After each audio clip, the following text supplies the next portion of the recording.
Okay, let's dive straight into this. Welcome to today's explainer, everyone. We're jumping right into class 3 of our teaching, Unboxing Salvation.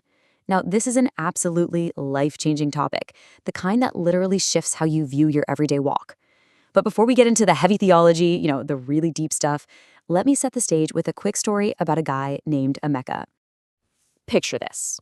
It's Emeka's birthday, and his uncle gets him a beautifully wrapped, brand new, absolute top-of-the-line laptop. We're talking maxed out specs, crazy processing power, just an incredible gift, right? So what does Emeka do? He calls his uncle, says, "Oh wow, thank you so much, sir," and then takes this heavy, expensive box and just shoves it right under his bed. Doesn't even break the seal, just leaves it sitting there in the dark. Well, as you can imagine, weeks turn into months. Emeka's friends are just breezing through their coursework, knocking out projects, and Emeka is out here absolutely sweating. He's constantly begging to borrow laptops, struggling in the library just to get his assignments in at 11:59 p.m. Finally, a friend looks at him like he's totally crazy and goes, "Bro, why don't you just use your own laptop?" Emeka looks completely blank and says, "Wait, I have a laptop?" He runs home, pulls this dusty box out from under his bed, and opens it up. Inside is the exact tool he needed to make his life infinitely easier, and it had just been sitting there untouched. Now, I'm sharing this because, believe it or not, this is exactly how so many believers treat the gift of salvation. We receive it with all this joy at the altar, but then we go home and just leave it sitting in the box. So here's the crucial point we've got to understand. Most people kind of treat salvation as just, okay, I'm not going to hell. It's treated like this basic fire insurance policy for the afterlife. But honestly, that's like looking at a state-of-the-art luxury car and saying, hey, this is a really nice chair to sit on in my garage. You are missing the entire point. Salvation isn't just some escape ticket for when we die. It's a full, completely loaded package designed for your life right now, today. Let's actually open the manual for this new device. Look at what's really inside the box. You've got deliverance, meaning actual, literal freedom from the demonic oppression and habits holding you back. You've got victory, the guaranteed ability to overcome whatever is trying to defeat you today. There's help, divine, supernatural assistance for your daily life. Health, freedom from sickness. Being made whole, which means you are completely restored, mind and body, lacking absolutely nothing. And redemption, getting back what was stolen from you. Guys, that is the massive package you are carrying around every single day. Let's move on and see how this builds because it gets even deeper. Salvation isn't just a big box of benefits, it's a continuing experience. It's not just a one-time thing in the past where you say a quick prayer and then just wait around for 50 years to go to heaven. Theologically speaking, salvation actually operates in 3 specific dimensions or time tenses. And wrapping your head around this will completely change how you live out your faith. First step is the past dimension. Ephesians 2:8 says, "For by grace are you saved through faith, and that not of yourselves, it is the gift of God." The very second you accepted Christ, your spirit was saved, past tense. It was a finished work, done instantly.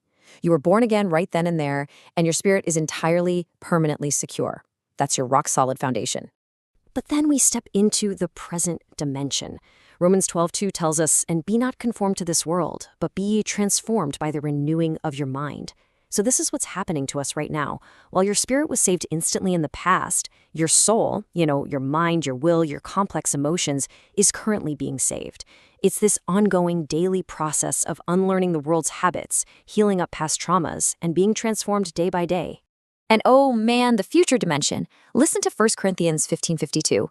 "In a moment, in the twinkling of an eye, at the last trump, for the trumpet shall sound, and the dead shall be raised incorruptible, and we shall be changed." This is the spectacular promise that our physical bodies shall be saved. When Jesus returns, these frail earthly bodies are going to be miraculously transformed into immortal, glorified bodies. No more pain, no more sickness, no more aging. Ever. And this brilliantly illustrates the big picture. Just map the whole journey out in your mind. You've got the past, your spirit was saved instantly and entirely. The present, your soul is actively being transformed and renewed every single day. And the future, your physical body will eventually be glorified. Salvation is this continuous, spectacular timeline, from past justification all the way to future glorification. It covers literally every single phase of your existence. But, with a gift this massive and multidimensional, there's a pretty profound responsibility on our end. Hebrews 2:3 asks a very sobering question. How should we escape if we neglect so great salvation? Think about that word for a second, neglect. We cannot afford to neglect this. We can't afford to leave this incredibly vast, powerful gift sitting in a dusty box under the bed while we just scrape by, hoping to barely make it to heaven. Now, what's really interesting about this idea of neglect is, well, think about it like this. Imagine buying the latest, most incredibly expensive smartphone on the market. It's got all these pro features, top-tier cinematic cameras, crazy AI processing, terabytes of storage, and you only ever use it to send a WhatsApp message once a day. You are completely ignoring its most powerful capabilities. That is exactly what we do when we only use the going to heaven feature of our salvation, but we completely ignore the daily power, the supernatural peace, and the divine provision God put right in our hands. Now let's bring this right down to earth. Look at how practical this is for your day-to-day challenges. Are you failing your exams? Or maybe just struggling to grasp complex stuff at work? Open the box. There's a specific feature in there called divine wisdom. Are you facing a sudden health crisis? Access the healing feature. Battling deep fear, stress, or heavy anxiety? Activate the peace that passes all understanding. Basically, whatever problem you're staring down today, there is a specific pro feature of salvation explicitly designed by God to fix it. You just have to know it's there and actually use it. To make sure you never forget the sheer scale of what you've been handed, I want to give you a quick memory tip. Just remember the word saved. S-A-V-E-D. S is for spirit saved. A means all areas covered. V is for victory guaranteed. E means eternal life secured. And D is for destiny restored. Guys, this isn't just nice theology. This is the practical, living reality of the divine package you are carrying everywhere you go. So, here is your take-home challenge for this week. Let's actually put this to work. Step 1. Identify 3 specific areas of your life where you're struggling right now.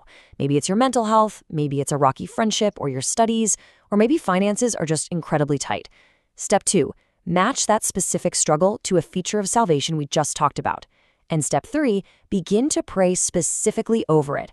Actively claim that part of your package. God literally wants you to enjoy every single part of what He paid the ultimate price for you to have. Which brings us to our final thought for this explainer. What area of your life needs salvation today? Seriously, take a good hard look at your circumstances. Find those areas where you've been struggling unnecessarily. Reach under the bed and pull that box out. Let's not leave this incredible, life-changing gift unopened any longer. Thank you so much for hanging out with me to unpack all this, and I will absolutely catch you next time.